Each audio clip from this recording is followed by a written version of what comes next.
Hello student, आज हम विलियन part का नेक्स्ट भाग पार्ट 5 लेके आए हैं। इससे पहले हमने पढ़ा था लास्ट चैप्टर में राउल्ट के नियम वाष्पशील विलयन के लिए, वाष्पशील विलय के लिए और अवाष्पशील विलय के लिए। ठीक है, आज हम जो पढ़ेंगे वो पढ़ेंगे आदर्श और अनादर्श विलयन।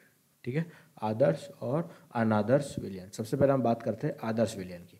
आदर्श विलयन वह विलयन होता है जो राउल्ट के नियम का पालन करता है।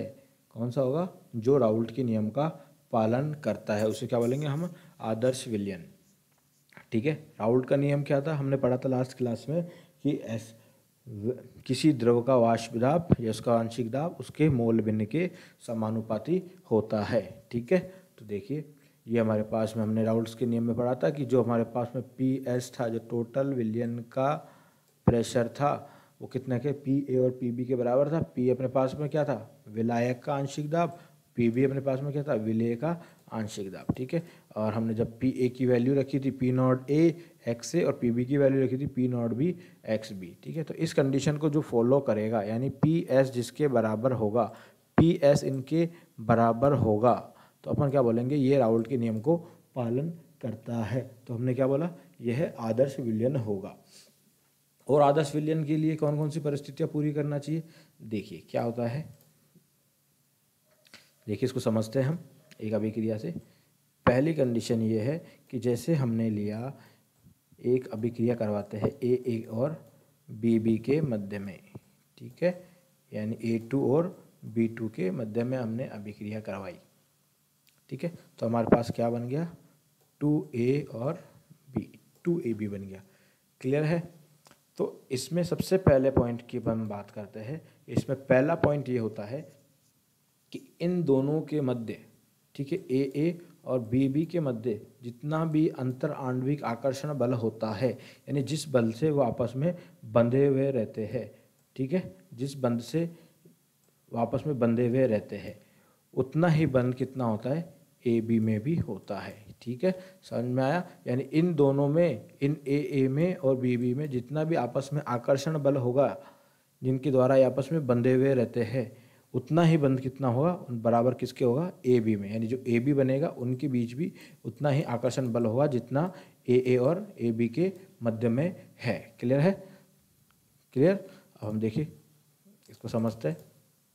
ये हमारे पास ए और बी, तो हमने बोला ए के मध्य तथा बी के मध्य अंतर आणविक आकर्षण ए बी के मध्य अंतर आकर्षण के बराबर होगा। यानी पूरा आकर्षण बल कितना होगा? बराबर होगा। जितना यहाँ पे फोर्स है उतना ही फोर्स यहाँ पे होगा। तो पहली कंडीशन हमारे पास ये हो गई। ठीक है, अंतर आणविक आकर्षण बल अभिकारक के तरफ और उत्पाद की तरफ समान मात्रा में होते हैं। दूसरी कंडीशन की बात करते हैं कि हम जैसे हमारे पास में दूसरी कंडीशन है कि डेल्टा वी मिक्स, यानी वी मिक्स बराबर कितना है? 0। यानी वी विलयन कितना हो गया? मिलाने पर 0 होना चाहिए, यानी इसके आयतन में कोई परिवर्तन नहीं होना चाहिए। ठीक है, जैसे हमने लिया ये अभी, जैसे हमने लिया ए और बी और इससे ए बी बना, तो हमने क्या किया? इन दोनों को आपस में मिक्स करके इसमें डाल दिया। यानी ये मानो कि हमने 50 ml लिया और ये भी हमने कितना लिया? 50 ml लिया। जब इन दोनों को मिक्स करा तो हमारे पास कुल विलयन का आयतन कितना हो गया? 100 ml। ठीक है, 100 ml, यानी विलयन के आयतन में कोई चेंज नहीं हुआ, यानी डेल्टा वी मिक्स में कोई परिवर्तन नहीं हुआ, इसलिए हमने कितना मान लिया? 0। यानी ऐसा विलयन जिनको मिलाने पर उनके आयतन में कोई परिवर्तन ना हो उसे हमने क्या बोल दिया? वी मिक्स बराबर 0, यानी उसे हमने क्या बोल दिया? वो आदर्श विलयन होगा। क्लियर है? तीसरी कंडीशन बोलते हैं कि अगर डेल्टा एच मिक्स, यानी आपके पास में ना तो उसमें इन दोनों को आपस में मिलाने पर ना तो ऊष्मा का अवशोषण होता है और न ही उत्सर्जन होता है। ठीक है, अवयवों को मिलकर विलयन बनाने पर न तो ऊष्मा का अवशोषण होता है और न ही उत्सर्जन होता है। यानी जितनी मात्रा में ऊष्मा अवशोषित होती है उतनी ही अवशोषित अदृश्य वो अपने क्या होती है? उत्सर्जित हो जाती है। क्लियर है? यानी ऊष्मा में परिवर्तन 0 होगा। डेल्टा एच मिक्स, तो आपको ध्यान रखना है। अगर पूछा जाए आदर्श विलयन कौन सा होता है, आपको पास ये कंडीशन है, ये कंडीशन है, ये कंडीशन हमने पहले पढ़ ली। क्लियर है? क्लियर?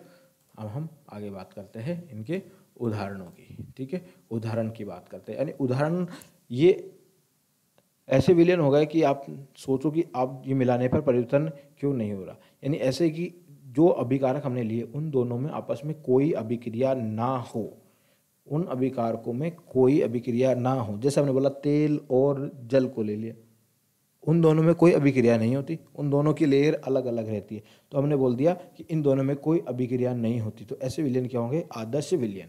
ऐसे हम देखिए एग्जाम्पल लेंगे, जैसे बेंजीन और टॉलुइन, ठीक है, बेंजीन और टॉलुइन, ठीक है, आपको पता है सबको बेंजीन का सूत्र क्या होता है और टॉलुइन का सूत्र क्या होता है, ठीक है। तो आपको देखिए बेंजीन का सूत्र क्या होता है, C6H6, ठीक है, और टॉलुइन का अपने पास में क्या होगा, जो बेंजीन पे CH3, ठीक है, ये बेंजीन है और बेंजीन पे CH3 होगा तो क्या होगा, वो टॉलुइन, यानी ये दोनों आपस में कोई अभिक्रिया नहीं करेंगे। क्लियर है। दूसरा एग्जांपल हेक्सेन और हेप्टेन, ठीक है, सब जानते हो हेक्सेन का सूत्र और हेप्टेन के सूत्र। क्लोरोबेंजीन और ब्रोमोबेंजीन, क्लोरोबेंजीन और ब्रोमोबेंजीन, देखिए क्लोरोबेंजीन और क्या होता है हमारे पास में, ब्रोमोबेंजीन। देखिए ये हमारे पास में क्या है, क्लोरोबेंजीन, अगर इसके पास में बेंजीन पे क्या हो, ब्रोमीन हो, तो क्या हो जाएगा हमारे पास में, ब्रोमोबेंजीन। क्लियर है। तो हमारे पास में ये क्या होता है, आदर्श विलयन। उदाहरण इंपॉर्टेंट है, पूछ लिया जाता है, उदाहरण देखिए ये किस तरह का विलयन है, आदर्श या अनादर्श। अभी हम आदर्श पढ़ रहे हैं, तो बेंजीन और टॉलुइन, हेक्सेन हेप्टेन और क्लोरोबेंजीन और ब्रोमोबेंजीन किसके एग्जाम्पल हो गए, आदर्श विलयन के। क्लियर है। तो इसको इसी तरह से याद करना है, ठीक है। इंपॉर्टेंट पढ़ रहे हैं आज टॉपिक हम, आदर्श विलयन और अनादर्श विलयन। देखिए अब बात करते हैं अनादर्श विलयन। जैसे हमने आदर्श विलयन की परिभाषा पढ़ी कि ऐसे विलयन जो राउल्ट के नियम का पालन करते हो, क्या बोलेंगे, आदर्श विलयन। तो इसकी परिभाषा क्या हो गई, ऐसे विलयन जो राउल्ट के नियम का पालन नहीं करते हो, उन्हें क्या बोलेंगे, अनादर्श विलयन। राउल्ट का नियम कौन सा था, ये, यानी ये दोनों बराबर नहीं होंगे, ये कंडीशन भी बराबर नहीं होगी। तो ये कंडीशन बराबर थे तो हमने क्या बोल दिया, राउल्ट के नियम का पालन कर दिया। अब बराबर नहीं है तो हमने क्या बोल दिया, राउल्ट के नियम का पालन नहीं कर रहे। तो इसका मतलब कंडीशन क्या होगी, यानी उनमें आयतन में कोई परिवर्तन जीरो नहीं होगा, यानी कि आयतन में या तो कुछ कमी हो जाएगी या आयतन उसका बढ़ जाएगा, ठीक है, या तो उसके आयतन में कमी हो जाएगी या आयतन परिवर्तित हो। जैसे हमने बोला, हमने अभी पढ़ा था A2 + B2, इसको बनाने में क्या बनाया था 2AB, या तो हमने बोला जैसे मतलब ये 50 ml लिया, ये 50 ml लिया, इनको आदर्श विलयन बनाने में कितना हो गया 100 विलयन। लेकिन अगर अपने पास अनादर्श विलयन है तो ये 50-50 है, लेकिन इसको अगर हमने बनाया तो ये पूरा 100 नहीं रहेगा, या तो 100 से ज़्यादा हो जाएगा। जैसे 100 से मैंने बोला कि थोड़ा सा ज़्यादा हो गया, 102 हो गया, 103 हो गया, ठीक है, 102 103 हो गया, और यह कम हो गया 98 हो गया या 99 हो गया, यानी इसका आयतन में परिवर्तन हो गया, तो कम हो जाएगा या वो ज़्यादा हो जाएगा, ठीक है, इसके आयतन के योग से भिन्न होगा, ठीक है। तो अपने क्या बोला, वी मिक्स जीरो नहीं होगा। क्लियर। इसी तरह से उसके ऊष्मा में भी कोई ऊष्मा में भी जीरो नहीं होगी, यानी उसमें या तो ऊर्जा का मान कम होगा या ज़्यादा होगा, ठीक है। इन अवयवों को मिलाकर विलयन बनाया जाता है, तो इस प्रक्रिया में ऊर्जा का अवशोषण या क्या होगा, उत्सर्जन होगा। क्लियर है। ऊर्जा का अवशोषण या उत्सर्जन होगा। क्लियर है। तो ध्यान रखना ये चीज़ें अनादर्श विलयन की बात है।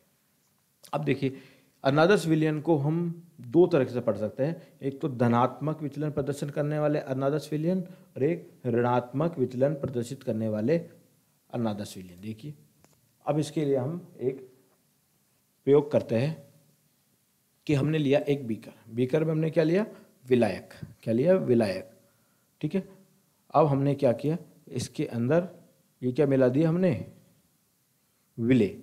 अब देखिए अनादर्श विलयन कब अनादर्श विलयन होगा, देखिएगा कि आपके पास में अनादर्श विलयन कैसे होगा, कि मानो हमने ठीक है, हमने क्या किया, ये जो बॉन्डिंग ली, ठीक है, ये विलायक के अणु दे रखे हमने। अभी मानो कि हमने विलायक के अणु, एक स्टेप पीछे रहते हैं, देखिए ये हमने क्या है, इसके अंदर पानी है या कोई भी अपने पास विलायक है, इसके अंदर क्या है, इनके मध्य में क्या हो रहा है, प्रबल आकर्षण बल है। विलायक है यानी जिनमें विद्युत ऋणता ज़्यादा हो गई, यानी वो ध्रुवीय मान लो, यानी ये अपने पास क्या है, पानी है, पानी के अंदर क्या होगी, इनकी अपने पास में क्या होगी, इनके बीच में प्रबल आकर्षण बल होते हैं, ठीक है, प्रबल आकर्षण बल होते हैं। यदि हम इसको क्या करें, अगर गर्म करें, मानो हमने क्या किया, इसको गर्म किया, तो अभी वो क्या होगा, उच्च तापमान पे गर्म हो रहा है, यानी जितनी देर पे पानी को गर्म करने में टाइम लगाता है उतना टाइम वो ले रहा है। क्लियर है। क्योंकि इनके बीच में आकर्षण बल क्या है, प्रबल है। अगर मानो हमने इसके अंदर ऐसा विलय मिला दिया, ठीक है, कुछ और हमने विलय मिला दिया जिससे इनके बीच की हाइड्रोजन बंध है, ठीक है, H2O में क्या होता है, हाइड्रोजन बंध, यानी इनके बीच में हाइड्रोजन बंध क्या हो जाए, वीक हो जाए, यानी कमजोर हो जाए, यानी इसके अंदर क्या कर दिया हमने, दूसरा पदार्थ मिला दिया, यानी हमने क्या मिला दिया, विलय मिला दिया। अब विलय मिलाने से क्या होगा, इनके बीच का आकर्षण बल क्या होगा, क्या होने लग गया, कमजोर हो गया। इनके बीच का आकर्षण बल क्या हो गया, कमजोर हो गया, क्योंकि इनके बीच में ये आ गए, ठीक है। तो अब क्या होगा, जो पानी पहले 100 डिग्री टेम्परेचर पर उबल रहा था, अब वो क्या करने लग जाएगा, कम तापमान पे उबलने लग जाएगा। क्यों उबलने लग जाएगा, क्योंकि उनके बीच में क्या हो गया, विलय के ऐसे उपकरण उपस्थित हो गए जो इनकी बंध को कमजोर बना देते हैं। क्लियर है। तो हमारे पास अब हमने क्या बोला, इसका बॉइलिंग पॉइंट को क्या हो गया, यानी क्वथनांक का वैल्यू क्या हो गई, कम हो गई, कम हो गई, यानी वो कम टेम्परेचर पे ही उबलने लग गए और कम टेम्परेचर पे वो वाष्प अवस्था में परिवर्तित होने लग गए, यानी इसका वाष्प दाब का मान क्या हो गया, बढ़ गया, ठीक है। वाष्प दाब क्या हो गया, कम टेम्परेचर पर ही बन रहा है, यानी बॉइलिंग पॉइंट कम हो गया और वह वेपर प्रेशर यानी वाष्प दाब इंक्रीज करने लगा, ठीक है। तो क्या होगा, वाष्प दाब कुल विलयन का क्या होगा, ज़्यादा हो गया। अब देखिए पी का वेपर प्रेशर क्या होगा, वाष्प दाब इससे ज़्यादा होगा, पी बी का भी इससे ज़्यादा हो जाएगा। टोटल हमारे पास में जो इनके कंपैरिजन में आ रहा था, जो हमने पहले पढ़ा था राउल्ट के नियम के अनुसार, जितना बराबर आ रहा था उनसे क्या होगा, कुल प्रेशर क्या होने लग जाएगा, ज़्यादा होने लग जाएगा, क्योंकि वो कम तापमान पे ही क्या होते हैं, उबलने लग जाते हैं, ठीक है। जैसे इसका एग्जाम्पल हम लेते हैं H2O और इथेनॉल, ठीक है। जैसे हमने एक पानी लिया, पानी में हमने क्या मिला दिया, अल्कोहल मिक्स कर दी, ठीक है, यानी अपन ने अल्कोहल मिक्स कर दी। ये मिक्स करने के बाद क्या होगा, यानी पानी जो पहले 100 डिग्री पे उबल रहा था, अब वो अपने पास कम तापमान पे उबलने लग जाएगा। देखिए, यानी अब देखिए अपने पास H2O का क्वथनांक होता है 373 केल्विन, यानी इसको कितना हो गया, 373 केल्विन, ठीक है। यानी अपने पास 100 डिग्री बोल दिया अपन ने, 100 डिग्री सेल्सियस, ठीक है, क्योंकि 273 में हम 100 को जोड़ते हैं तो कितना आ जाएगा, 373, यानी 373 पे ये उबलता है। जबकि H2 आपको पता है अल्कोहल जल्दी वाष्पीकृत हो जाता है, तो अपन ने क्या बोला कि वो कम टेम्परेचर है, उसका क्वथनांक कितना है, कम है, यानी 351.3 उसका क्वथनांक है। अब इन दोनों मिक्सचर को अगर मिला दिया तो जो पहले H2O कितना हो रहा था, 100 डिग्री उबल रहा था, अब वो देखिए कितने 351.15 केल्विन पे, यानी इन दोनों के मिक्सचर से क्या हो जाएगा, जो क्वथनांक क्या हो जाएगा, कम होने लग जाएगा, कम क्वथनांक पे ही वो उबलने लग जाएगा, यानी उसका वाष्प दाब जो प्रेशर है वो ज़्यादा हो जाएगा। क्लियर है। तो इस तरीके से हम ये अनाज विलयन का हम धनात्मक विलयन प्रदर्शित करने लगते हैं। देखिए कैसे, धनात्मक का मतलब क्या हुआ, जैसे हमने ग्राफ लास्ट क्लास में हमने ग्राफ खींचा था, ठीक है, लास्ट क्लास में हमने क्या किया था, एक ग्राफ खींचा था। तो वैसे देखिए इसमें अभी धनात्मक विचलन में ये बात कीजिए कि हमने क्या होता है ए और बी हमने क्या बोला था कि आकर्षण बल क्या होगा इनका, पहले वाले में क्या था, आकर्षण बल धनात्मक में आकर्षण बल क्या होगा, प्रबल होगा, यानी दोनों तरफ जितना आकर्षण बल इतना रिएक्टेंट साइड में था, यानी अभिकारक साइड में था, उतना ही आकर्षण बल कहाँ पे था, उत्पाद साइड में। तो अब क्या होगा हमारे पास में आकर्षण बल, बताओ क्या हो गया, उसके अंदर हमने विलायक के अंदर जो अल्कोहल मिला दिया तो उसका आकर्षण बल का मान क्या हो गया, कम हो गया। किसका आकर्षण का बल का कम, इनका कम हो गया, ठीक है, यानी जो विलयन बना ना उसका आकर्षण बल का मान क्या हो, कम हो गया, ठीक है। तो यही बात हमने यहाँ पे लिखी है, जब ए बी अणुओं के बीच आकर्षण बल ए और बी अणुओं के आकर्षण बल से कम हो जाता है तो ये धनात्मक विचलन प्रदर्शित करता है। और आयतन क्या हो गया, बढ़ गया ना, क्योंकि अब उनके बीच में अणु कितने हो गए, दूर दूर उपस्थित होने लग गए, अणु कितने हो गए, जो पास में थे H2O के अब दूर दूर हो गए, दूर दूर हो गए तो क्या होगा, आयतन बढ़ गया। आयतन बढ़ने से अपन क्या बोल सकते हैं कि इसका आयतन delta V mix is greater than 0, यानी ये अब ज़्यादा होने लग गया। तो यानी विलयन का आयतन विलय तथा विलायक के कुल आयतन से अधिक होगा। जो हमने पढ़ा था ये A2 प्लस B2, इससे क्या बन रहा था हमारे पास में 2AB, यानी हमने बोला था कि ये हमने 50 ml लिया, ये 50 ml लिया। हमने क्या बोला, विलयन का आयतन ज़्यादा होने लग जाएगा, यानी इनके बीच का आकर्षण बल यानी 101 या 102 3 जो भी है अपने पास में, इनसे ज़्यादा होने लग जाएगा। क्लियर, विलयन का आयतन अपने पास में ज़्यादा प्राप्त होगा। क्लियर, तो हमारे पास कंडीशन, और नेक्स्ट कंडीशन होगी हमारे पास डेल्टा H मिक्स, इस तरह V मिक्स ज़्यादा है तो क्या होगा, डेल्टा H मिक्स भी ज़्यादा होने लग जाएगा। क्लियर है। तो हमारे पास ये धनात्मक विचलन प्रदर्शित करने वाले अनादर्श विलयन की प्रकृति थी, कौन कौन से कैरेक्टर इंपॉर्टेंट है ये, ठीक है। अब देखिए इनको हम एक ग्राफ की सहायता से समझते हैं। देखिए हमने पहले पढ़ा था, जो पहले लास्ट क्लास में पढ़ा था कि ग्राफ एकदम सीधी रेखा प्राप्त होती है, ठीक है, क्योंकि हमारे पास पी एस या पी ए किसके इक्वल था, P A plus P B के, और पी ए किसके बराबर था, पी ए नोड ए और एक्स ए के, और पी बी किसके बराबर था, पी बी नोड बी और एक्स बी के, यानी सब बराबर थे। उस कंडीशन में हमने ये ग्राफ ड्रॉ किया था।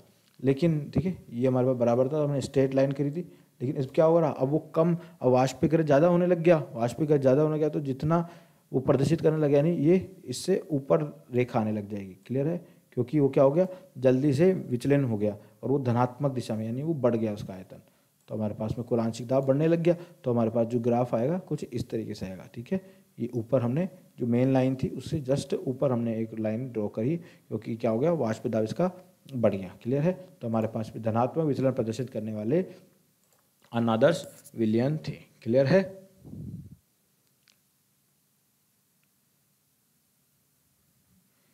ठीक है, तो हमारे पास धनात्मक विचलन प्रदर्शित किया अपन ने अनादर्श विलयन का। इसके भी हम एग्जाम्पल पढ़ेंगे, जैसे हमने आदर्श विलयन के एग्जाम्पल पढ़े, यही हमारे पास में अनादर्श विलयन के एग्जाम्पल कौन से वाले, जो धनात्मक विचलन प्रदर्शित करते हैं। ठीक है, सबसे पहले लिया हमने एसीटोन और कार्बन डाइसल्फाइड। ठीक है, एसीटोन और कार्बन डाइसल्फाइड, इन सब के फॉर्मूले आपको कमेंट सेक्शन में लिखने हैं। ठीक है, ताकि आपको पता लगे कि इस फॉर्मूले भी आते हैं या नहीं आते। ठीक है, acetone plus benzene, acetone plus ethyl alcohol, ethyl alcohol plus water, यानी क्या करेंगे, इनके बीच की बॉन्डिंग को, हाइड्रोजन बॉन्डिंग को कमजोर करेंगे और अपने पास क्या हो जाएगा, वो धनात्मक विचलन प्रदर्शित करेंगे। क्लियर है, क्लियर। अब हम आगे की बात करते हैं ऋणात्मक विचलन। ऋणात्मक विचलन प्रदर्शन करने वाले अनादर्श विलयन। क्लियर है, अब देखिए इसको समझने के लिए अपन सेम वही बात करते हैं, एक प्रयोग करते हैं। जैसे हमने क्या लिया, एक बीकर लिया, इसमें क्या लिया, विलायक लिया। ठीक है, अब मानो आप मान के चलो इनके बीच में ये पहले आकर्षण बल, पहले उसमें क्या था, ज़्यादा था विलायक के आकर्षण के बल। अब इसमें मानो कि इनके बीच में आकर्षण बल क्या है, काफ़ी कम, यानी दुर्बल प्रकृति के इनके बीच में बंध है। ठीक है, अब ये बंध कैसा है कि बंध तो है, क्योंकि ये द्रव अवस्था में है, द्रव अवस्था में है तो कोई ना कोई बंध तो होगा ही होगा। अगर गैस अवस्था में होते तो वो काफ़ी दूर होते, उनके बीच में कोई बंध नहीं पाया जाता। लेकिन इनके बीच में कोई ना कोई बंध है, लेकिन कैसा है इस बार, दुर्बल बंध। कैसा बंध है, दुर्बल। कैसा बंध है, दुर्बल। अब मानो हमने इसके अंदर ऐसा अभिकारक मिला दे कि इनके साथ वो बॉन्डिंग होने लग जाए, वो अच्छी तरह से, और इनके बीच की बॉन्डिंग काफ़ी मजबूत हो जाए। तो मजबूत हो जाए तो क्या होगा, इनका क्वथनांक क्या हो जाएगा, बढ़ जाएगा। क्वथनांक बढ़ेगा ना, क्योंकि अब इनका गर्म करने के लिए उच्च तापमान की आवश्यकता होगी। क्लियर है, तो ये हमारे, इससे क्या होगा, ये ऋणात्मक विचलन प्रदर्शित करने लगेंगे। ठीक है, देखिए तो हमारे पास ये इसकी कंडीशन हो जाएगी राउल्ट की नियम की। अब वो क्या हो जाएगा, P A less than P A naught x A के बराबर। ठीक है, और उसके बाद में हमारे पास में पी बी क्या होगा, ये भी हमारे पास में is less than P B naught और एक्स बी के इक्वल, और पी एस, यानी हमारे पास जो वैल्यू आ जाएगी, जो टोटल प्रेशर हो जाएगा या जो भी आंशिक दाब हो जाएगा, वो पहले की तुलना में क्या हो जाएगा, कम प्राप्त होने लग जाएगा। क्यों होगा, क्योंकि अब इसमें क्या होगा, उच्च क्वथनांक की, यानी उच्च तापमान की जरूरत पड़ रही है, क्योंकि उनका बॉइलिंग पॉइंट, जिसको हम बोलते हैं क्वथनांक, क्या हो गया, बढ़ गया। उनका क्वथनांक क्या हो गया, बढ़ गया। क्लियर है, तो जैसे हम एग्जांपल लेते हैं H2 और HCl का मिक्सचर, दिख रहा है इन दोनों में, इनमें प्रबल बंध बन जाता है। जैसे H2 का तापमान होता है 373 केल्विन, जैसे हमने पढ़ा, और HCl होता है 188 केल्विन पे। ठीक है, यानी इन दोनों ने आपस में क्या किया, जुड़ गए। ये जुड़ गए तो क्या हुआ, इनके बीच में एक, अब जो फाइनल टेम्परेचर क्या हो गया, उसकी रेंज देखो कितनी ज़्यादा बढ़ गई। ठीक है, यानी इन्होंने क्या करा, आपस में एक बंध बना लिया। आपस में क्या बना लिया, इन्होंने एक बंध बना लिया। ठीक है, जैसे हम बोलते हैं कि एकता में ही शक्ति है, तो इन्होंने क्या करा, आपस में क्या कर लिया, बंध बना लिया, यानी वो इन्होंने एकता आ गई। तो अगर इसको हम क्या बोलेंगे, जिनमें एकता आ गई तो क्या होगा, ऋणात्मक विचलन प्रदर्शित करेंगे, और जिनमें एकता नहीं थी, जिनमें यानी अपने पास पहले जो H2 के मॉलिक्यूल से धनात्मक विचलन वाले में इनके बीच में कोई आ गया, यानी इनके बीच में फूट पटक दी, जैसे बोलते हैं ना, हमने फूट पटक दी तो क्या होगा, इनके बीच के अणु ये दूर दूर चले जाएंगे, इन दोनों के बीच में क्या हो जाएगी, लड़ाई हो जाएगी, और उतने प्रबलता से नहीं होगा, इतने प्रबलता से उनके बीच में बंद नहीं होगा। क्लियर है।